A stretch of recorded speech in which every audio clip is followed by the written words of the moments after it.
Okay. Well, let's get the show on the road here. Welcome back to a CI Chit Chat.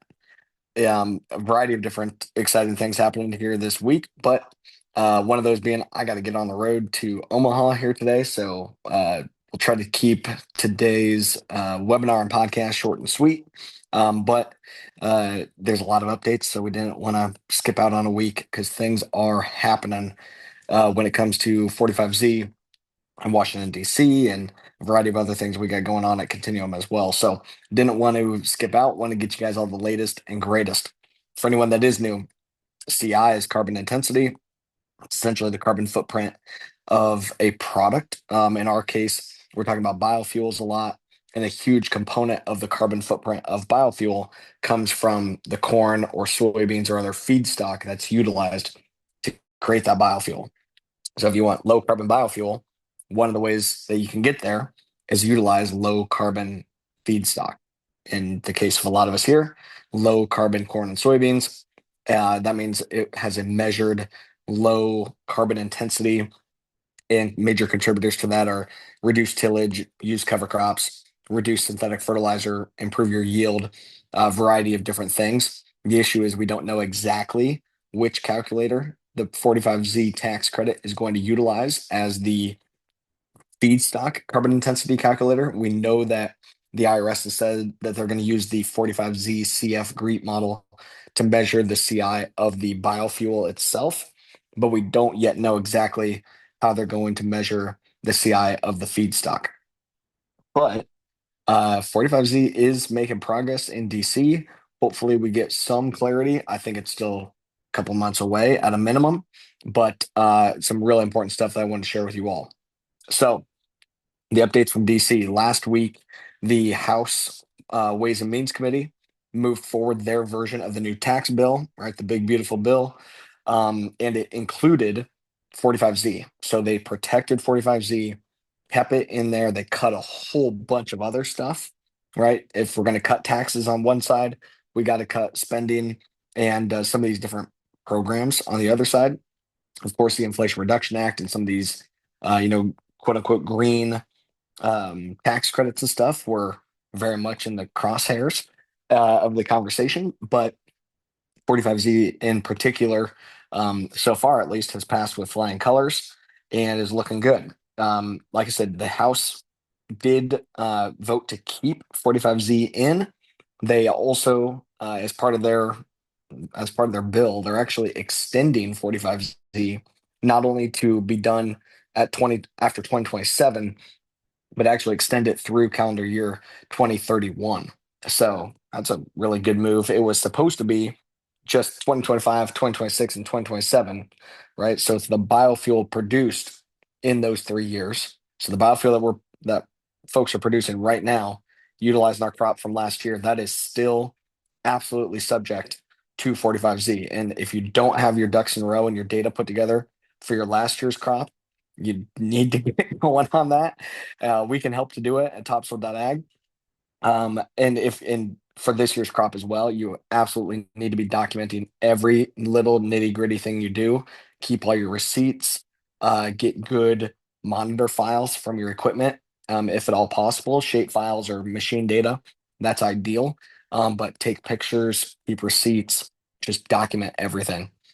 So, uh, part of what the House put out, like I said, protecting 45Z, extending it to 2031, not allowing in foreign feedstock. Now, they uh, included Mexican and Canadian feedstock.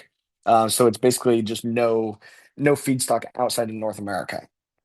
And I think this is a little bit of an olive branch, right, to our partners to the south and to the north.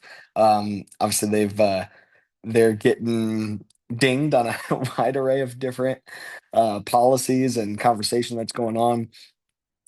So I think Congress was saying, "Hey, you are really, really important partners when it comes to agricultural trade, biofuel trade, both biofuels going out and their feedstocks coming in." So Congress, so far at least, has said, "Hey, let's keep Canada and Mexico involved, but restrict anybody else." and their feedstock from being able to be counted. So Brazilian ethanol, Chinese used cooking oil, that kind of stuff. It's out at this point. So 2031, restricted on foreign feedstock. The other huge one is getting rid of the indirect land use change component, which really makes domestic soybeans a lot more competitive. It also helps on the corn ethanol side as well. Currently, the GREET model accounts for something like 7.5 or 7.4 CI points towards indirect land use change. So by getting rid of that, you basically lower the carbon intensity of US biofuels across the board, which gets biofuel companies a lot closer to the magic number of a CI score of 50, which keep in mind 45Z works that every point below the score of 50 is worth up to 2 cents per point reduced per gallon. So if you had a crappy CI score before, get rid of indirect land use change, you might be a lot closer and within striking distance of 50. And then low carbon feedstocks can get you substantial lowered points. If you already had a pretty good CI score, now you're very likely below 50, potentially by a couple points below 50, and really able to capitalize on this program. And then go further utilizing the low carbon feedstock. If you have carbon capture through a pipeline or otherwise, that's an additional 32 points of reduction. And then you can stack on top of that the low carbon farming practices and be getting real close to a biofuel CI score that could be getting close to zero, maybe even a negative if you got a lot of farmer participation and they're adopting a lot of these practices. The last thing, which is an issue actually in the House's version, is that after 2027, they are restricting the ability to resell the tax credits or to transfer the tax credits. So, one of the major transfers that's already occurred was Harvest Stone.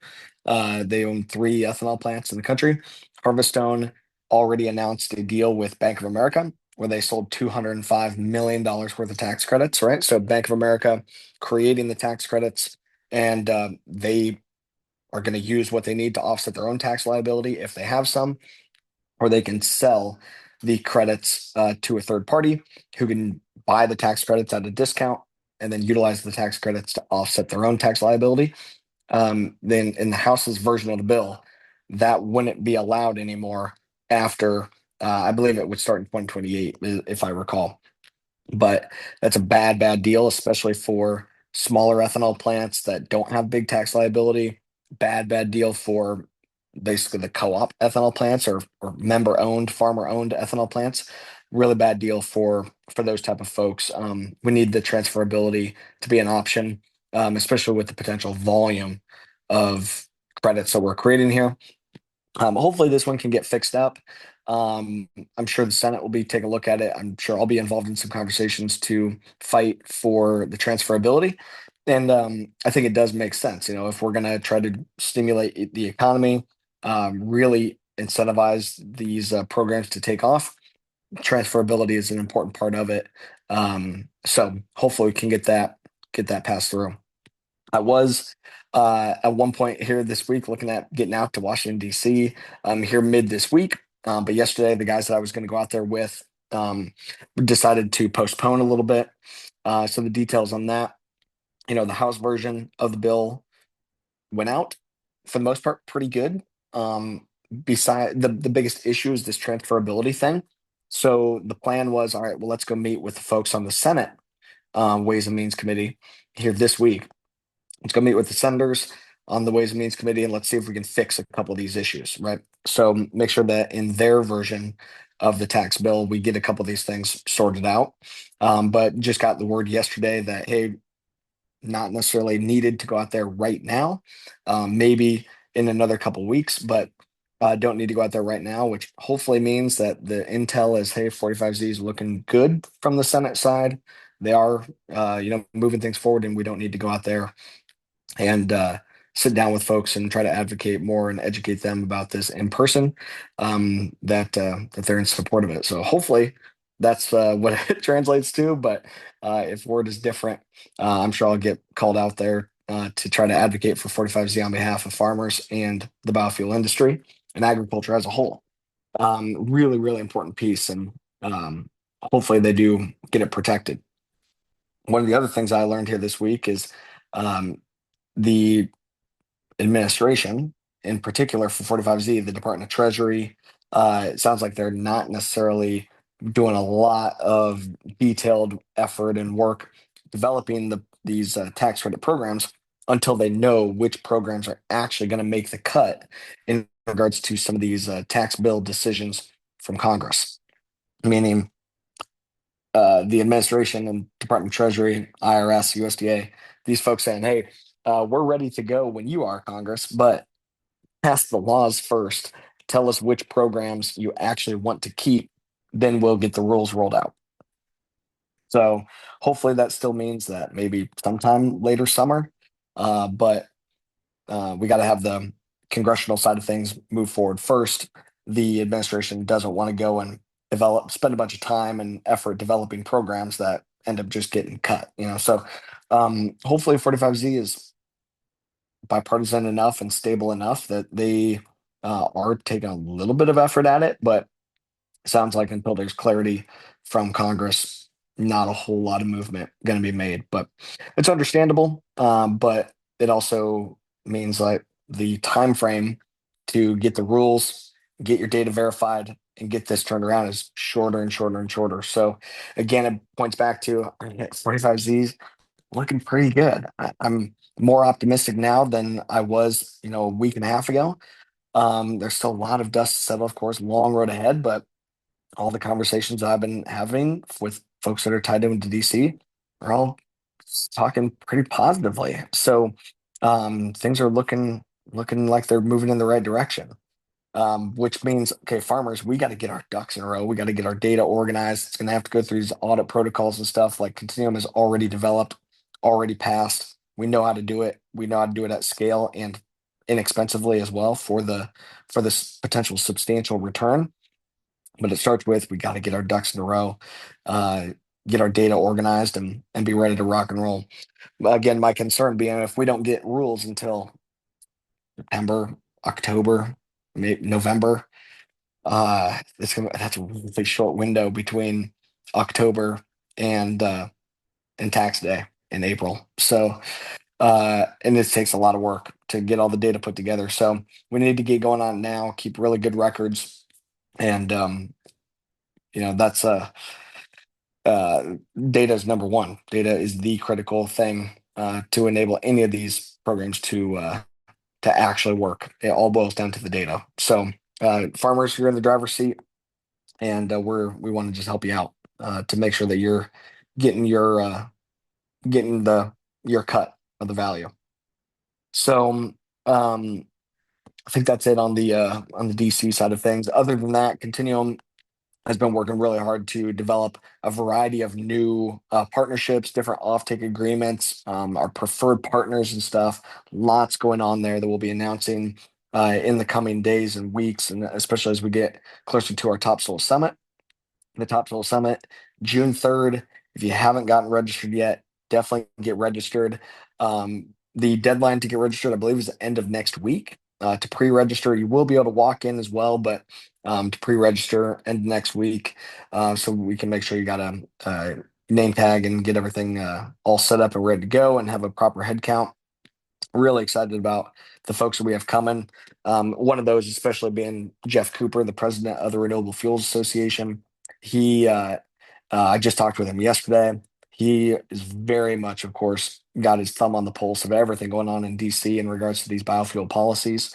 So his insight is going to be really important, and he's kicking off the day at the Topsail Summit. Also, intel from the tax credit brokers, CPAs, um, auditors, sustainable aviation fuel producers, all this stuff. So all of that huge movement going forward. Brian, what we got here? Brian, good to have you on, man. Um, Livestock manure also been included.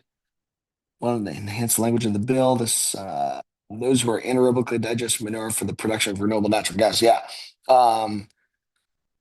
Included in the language of the bill. I'm not sure actually a brand that I'm familiar with exactly what you're talking there. So in the 45Z extension stuff, I'm not sure if I recall what you're talking on the manure side. I know that they made some adjustments on manure for some of these other provisions, but I don't we need to follow up, and I need to look more on within 45Z particularly. Uh did they do a bunch on the manure side, or was it, I know that they made some movement on it for some similar tax credits, but interested in section V, yeah, 45V. That's what I thought. 45V for clean hydrogen, making movement forward on manure, which is awesome and a good indicator that, hey, maybe we can do it for 45Z as well, which really just boils down to utilize the GREET feedstock calculator. Like what we've been saying, it already rewards the utilization of manure, and it doesn't necessarily specify if that manure has gone through digestion or not already. So that would be awesome. Put it through a digester, get the clean hydrogen out of it, and then uh and then move this forward. Oh, section V of the 45Z language. Okay, I need to look at that. I thought you were talking about 45V. So okay, I'll have to look into that a little more here on the manure side. Hopefully they are fighting for it.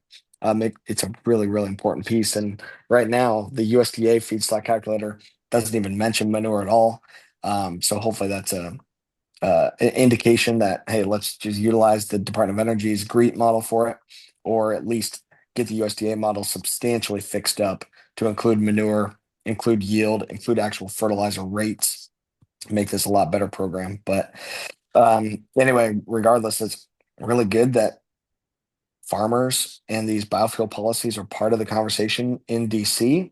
They're being looked to positively as a way to, meet some of these goals of the administration, and moving all that forward. So it's definitely good. We'll continue to monitor and keep you guys all in the loop as we get closer to more and more details and rules.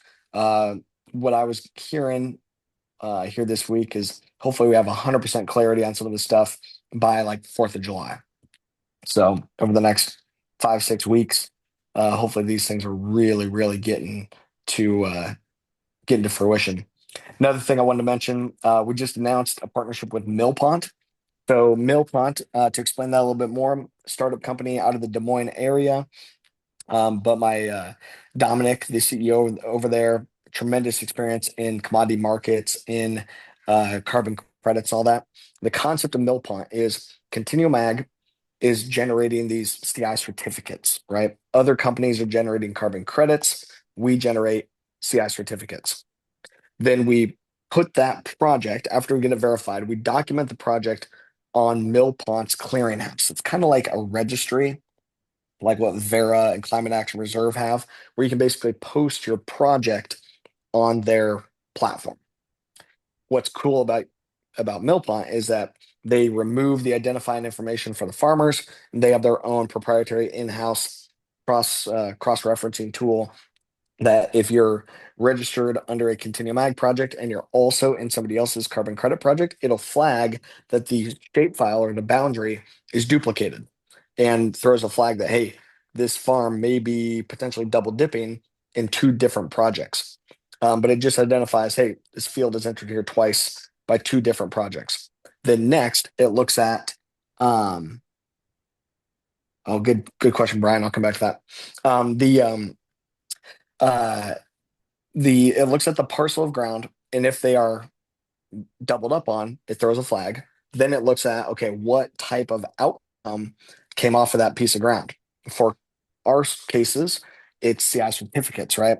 So if you're creating CI certificates in one project, you're also trying to develop carbon credits in another project, going to throw a flag that, hey, these are probably two things that you can't double dip, can't do both. If you're doing carbon credits on one, and then you're doing some other type of sustainability program or biodiversity program or water program through a different project, that's fine. And it'll be able to ensure that we're avoiding fraud and double dipping. And then lastly, they have a system set up to be able to document the transaction. So we're starting with, here's the parcel of ground that we created CS certificates on. Here's how many certificates we created and what the score of those was. And then we can document where those got sold to, where they got traded to, and really be able to uh, have more transparency avoid fraud, avoid risk in this space. So be massively important if this is done via a book and claim system, like what we want. We'll be really rock and rolling. But even if it is a mass balance approach, tracking where the certificates started, where they ultimately were retired, extremely important. And Millpont are the right guys for the job. They're already working heavily in this space with a variety of different carbon credit players. So Brian asked in the chat, the indirect land use change, it's yeah, like I said, something like 7 points or 9 points or something like that. And I haven't seen if they're gonna completely take it all the way to zero. I believe that's their intent. But Brian's question is, okay, that 7 points or 9 points of reduction, is that gonna be passed along to the farmers? My hypothesis would be probably not, or not really anyway. That because the that 7 points comes after it comes really at the plant side of things, at the ethanol plant or biofuel producer side of things. So keep in mind, US corn today has a CI score of 29.1. Then you add on top of that the seven, call it 7.5 points, plus you add on top of that the emissions at the ethanol plant, plus you add on top of that the energy usage at the ethanol plant, and a variety of other things. But it's 29.1 plus indirect land use change all contributes to the ethanol plant score, which averages about a 53 right now. So the 7 point reduction doesn't take the 29 down to a starting point of 22. It takes the ethanol average CI score of 53. It takes it down to like a 46. So maybe there will be a little bit of pass through, and it puts the ethanol plant in better striking distance, but I don't know that there'd be a lot of direct payout or substantial impact that the farmer would see. Where it would really help is that if you didn't have this, and say your ethanol plant had a score of a 55, well, they don't get any 45Z credit until they're below a 50. So those first 5 points of reduction, nobody's making any money. And translate that to the farmer side, that means probably for your first 5 points of your reduction, meaning if you got to get your score below a 24, right? For 29 to a 24, those first 5 points of reduction don't get any reward, because those first 5 points of reduction don't get the ethanol plant below 50, so they get any reward. Okay, so basically your first points of reduction would be discounted because nobody's making any money. Therefore, farmers, you got to move the needle further if you want to be able to participate in any of the financials. Now, if your CI score is lower and you're already right around a 50 or below, now you don't have potential that you wouldn't have to discount off those first couple points of reduction, because now you're already in the money. So hopefully that makes sense. I think that's where this would fit in, and where the farmer would be able to see some benefit.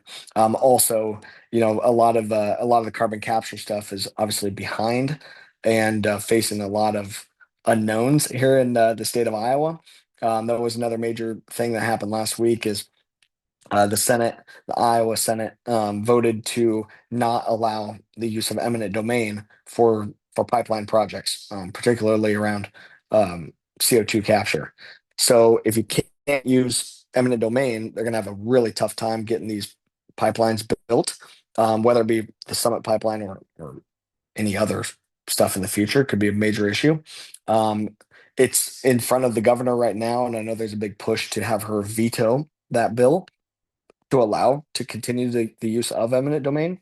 But if you're an ethanol plant that uh, is trying to get carbon capture put together, it's still years and years away. So getting rid of indirect land use change and lowering your starting CI, and then working with the farmers to bring in the low carbon crops, that's a short-term path forward that can really start moving some money. But we need some better clarity from DC. I think things are moving forward enough that ethanol plants need to really start thinking about starting to roll out some programs, starting to talk about this more. They've been very quiet and sitting and waiting, but things are happening, and the window again to collect all the data, get it audited, get it turned around.